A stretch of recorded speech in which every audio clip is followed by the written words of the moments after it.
Olá, eu sou o André, obrigado por assistir a nossa segunda aula de reforço em redação para quem vai fazer o Enem. Assim que nós publicamos a primeira aula, nós já começamos a receber redações, textos, como a gente combinou aqui, para eu revisar. Até a meia-noite de segunda-feira já tinham chegado 7 textos. Eu consegui revisar esses textos e já mandei para os seus respectivos autores com as minhas observações. Continuem mandando, eu vou revisar com o maior prazer. Nos 7 textos que eu revisei ontem, eu encontrei alguns erros comuns a todos esses textos. Eu já fiz essas observações para cada autor, mas eu acho importante falar dessas incorreções aqui, porque se é alguma coisa que apareceu nos 7 textos, eu imagino que seja um erro ou uma dúvida muito comum, então vale a pena falar. E logo depois nós faremos a análise da segunda redação nota 1000 no Enem do ano passado, de 2019. A primeira incorreção que apareceu foi relacionada ao uso da vírgula. Pensando bem, esse erro aparece o tempo inteiro nos e-mails de empresas, em comunicados por escrito, em ofícios. É muito comum.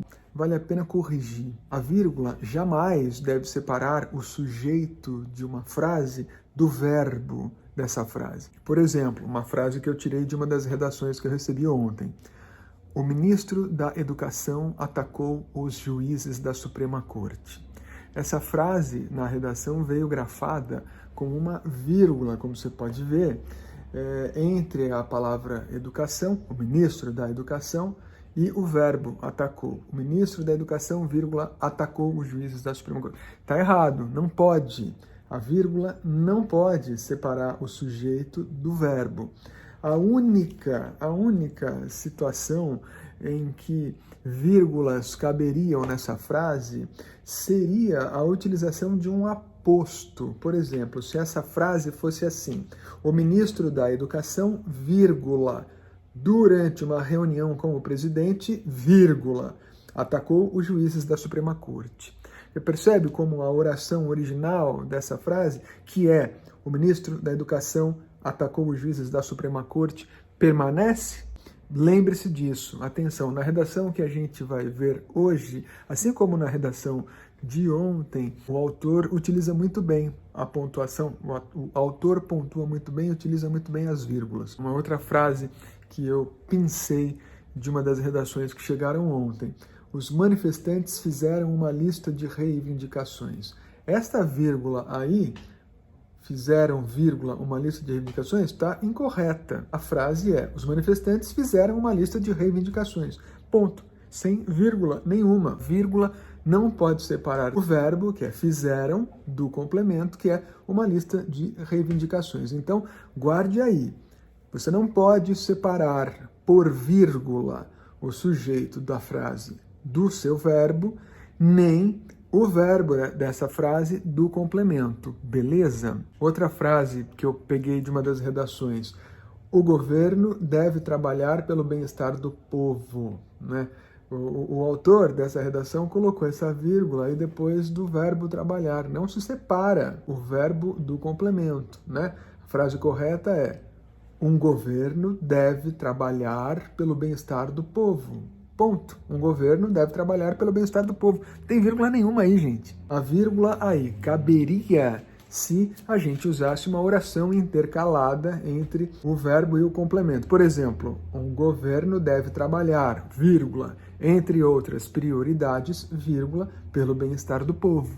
Então, primeiro ponto a observar nessas redações, eu achei um erro comum, não é? Como esse erro apareceu nas 7 redações que eu recebi ontem, achei importante dividir com vocês aqui. Outro erro que apareceu em todas as redações de ontem foi com relação ao verbo assistir. O verbo assistir, no sentido de ver, né, uma peça de teatro, ver um jogo de futebol, o verbo assistir, nesse sentido, é transitivo indireto, ele precisa de um complemento. Então, quem assiste a um filme. Quem assiste a um jogo de futebol, a uma partida. Assistir a, correto? Você escreve, quem assiste ao filme conhece a história de...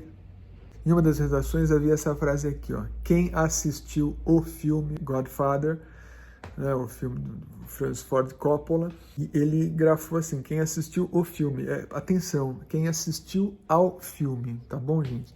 Terceira incorreção que eu encontrei em todas as redações de ontem foi relacionada à concordância verbal. Então, olha só, anote aí. O verbo concorda sempre com o sujeito da frase e não com o seu complemento. Exemplo, achei essa frase numa redação de ontem. A maioria dos políticos não cumprem o que prometem na campanha eleitoral. Essa frase está incorreta porque o verbo concorda com o sujeito da frase. A maioria dos políticos não cumpre. Qual é o sujeito da frase? A maioria dos políticos, correto? A maioria dos políticos não cumpre. A maioria não cumpre o que promete na campanha eleitoral. A maioria dos políticos não cumpre o que promete na campanha eleitoral. Tente inverter essa ordem do sujeito da frase. A maioria dos políticos, diga assim, dos políticos, a maioria não cumpre. Tá certo? Outra frase que eu achei também numa das redações. Uma equipe de médicos salvaram o paciente. Está errado. Uma equipe de médicos salvaram o paciente. Está erradíssimo. Uma equipe salvou o paciente. Uma equipe de médicos salvou o paciente. De médicos, uma equipe. Então, lembrem-se, anotem isso, por favor. O verbo sempre concorda com o sujeito e não com o complemento. Então era isso que eu queria dizer a vocês com relação aos textos que eu recebi ontem. Por favor, se você quiser, eu reuni num PDF 10 textos nota 1000 do Enem do ano passado. Eu estou mandando esse PDF para as pessoas que me procuram aí por mensagem direta, tá? Vai nos ajudar. São os 10 textos que a gente vai analisar aqui nessas aulas, além de outros textos que eu vou mandar também para você, por WhatsApp. Então, antes de a gente analisar a segunda redação, que foi nota 1000 no Enem do ano passado, eu preciso dizer 2 ou 3 coisinhas a vocês. Esses textos não compreendem uma receita de bolo. Não há receita de bolo, tá certo? Mas há uma estrutura formal que é preciso respeitar. A redação do Enem, uma redação dissertativa, argumentativa em prosa, deve obedecer uma estrutura formal. Ela precisa ter introdução, desenvolvimento e conclusão. E nessa conclusão você deve apresentar uma proposta de intervenção, uma solução para o problema do tema que vai ser discutido nessa redação. Agora, lembre-se do seguinte: essa sugestão precisa ser viável, realizável. Não adianta dizer o negócio é imprimir cédulas de R$100 e distribuir para todo mundo, pagar suas dívidas. Isso não é, entende?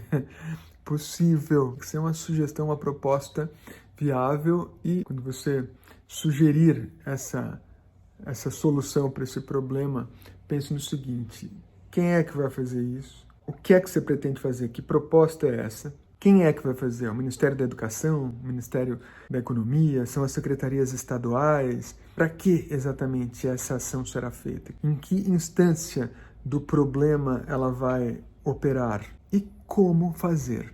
Faça essas 4 perguntas na hora de fazer a sua sugestão de intervenção na conclusão do texto, tá bom? Uma dica: recebeu a redação? Respira fundo, leia com atenção, tente limpar a cabeça de outras coisas, de outros problemas. Leia com atenção a proposta e reflita. Deixe o seu subconsciente trabalhar também na solução desse problema apresentado. Reflita sobre o problema e de que maneira você acha que você pode resolver. Encadeie corretamente o seu texto, o seu tecido, alinhavando os fios da sua trama, que são as informações que você vai reunir nessa redação.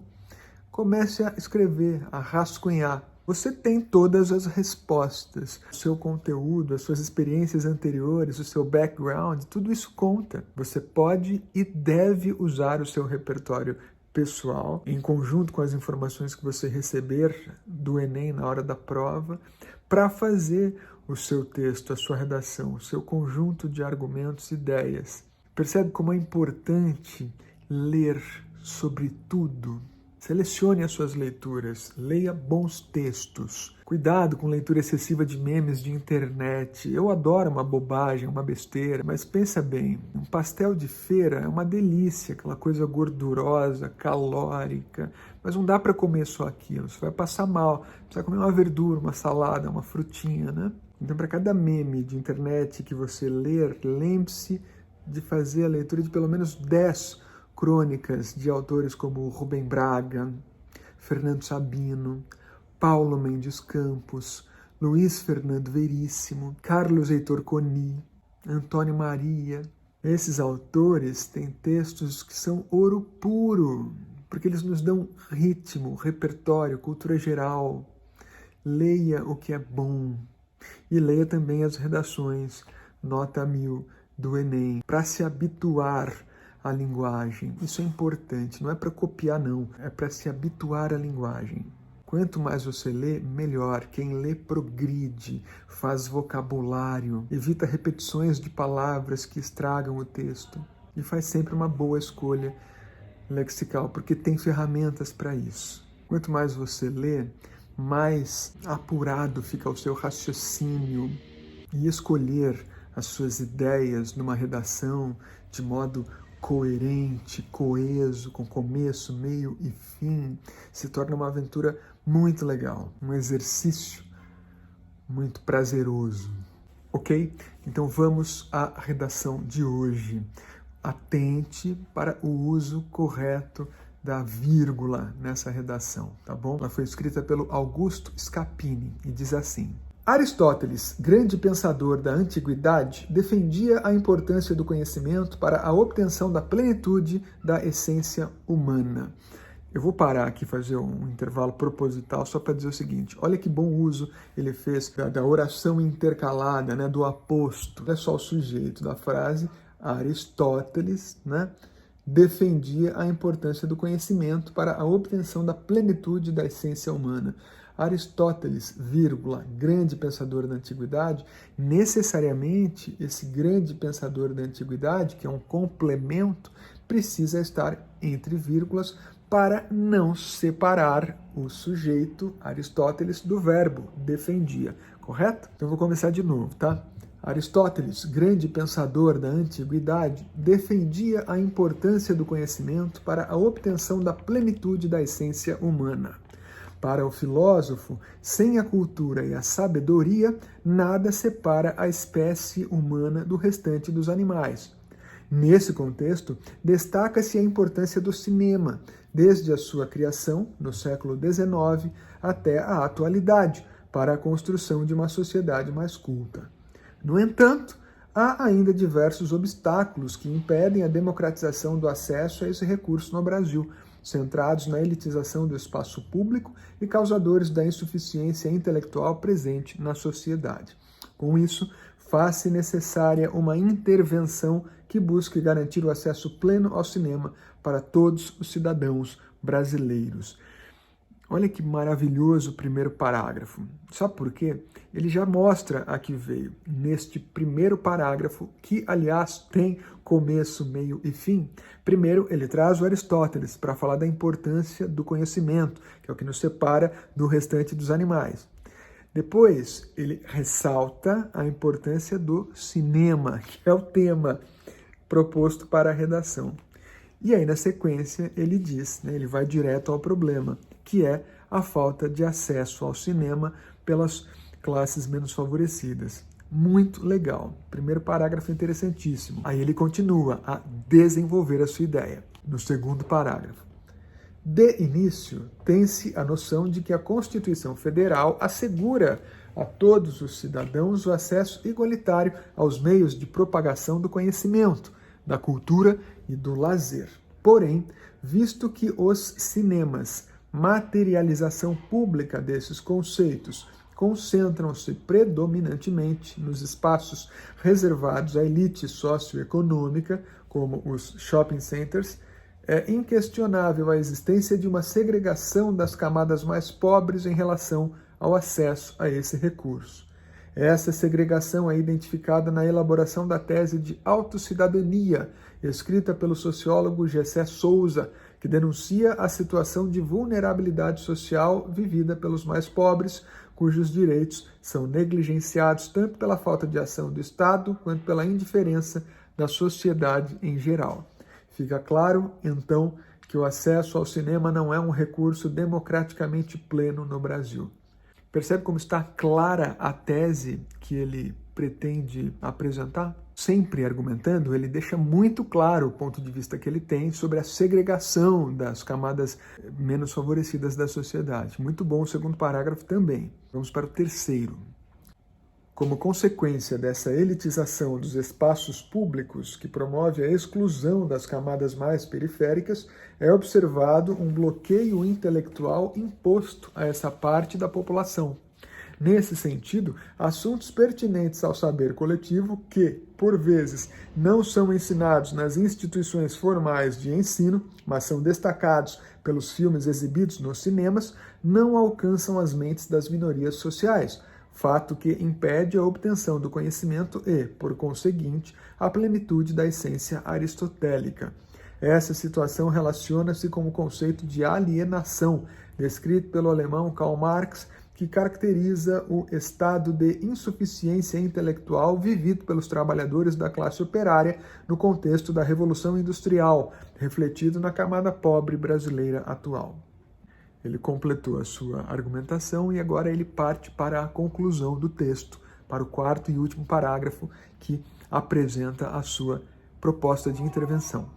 Portanto, fica evidente a importância do cinema para a construção de uma sociedade mais culta e a necessidade de democratização desse recurso. Nesse âmbito, cabe ao Ministério da Educação e da Cultura promover um maior acesso ao conhecimento e ao lazer, por meio da instalação de cinemas públicos nas áreas urbanas mais periféricas, que deverão possuir preços acessíveis à população local, a fim de evitar a situação de alienação e insuficiência intelectual presente nos membros das classes mais baixas. Desse modo, o cidadão brasileiro poderá atingir a condição de plenitude da essência prevista por Aristóteles, destacando-se, logo, das outras espécies animais através do conhecimento e da cultura. Lembram do que a gente falou sobre fazer uma proposta respondendo aquelas questões? O que você vai fazer? Ele está pedindo a instalação de cinemas públicos nas áreas mais periféricas da sociedade. Quem vai fazer? Ele sugere, o Ministério da Educação, como com preços mais acessíveis à população. Para quê? Para evitar a situação de alienação e insuficiência intelectual, entre aspas, né, que é o que ele chama, como ele chama no texto. Enfim, excelente redação, nota 1000, tá certo? Belíssimo raciocínio, belíssima estrutura, com introdução, desenvolvimento e conclusão. Vale a pena olhar atentamente essa redação do Augusto Scapini. Tá bom, gente? Por hoje é isso. Se você ainda não tem aquele PDF que eu estou disponibilizando com 10 redações notas 1000 para a gente estudar por aqui, faça um contato comigo via direct message para eu te mandar esse material. Vamos em frente, estude, muita leitura, muita notícia, assista tudo que você puder. Leia tudo o que você puder de notícias. É importante, amplitude, alcance. Vai te ajudar muito a trabalhar na sua redação a partir de qualquer tema. Obrigado, um abraço, até já.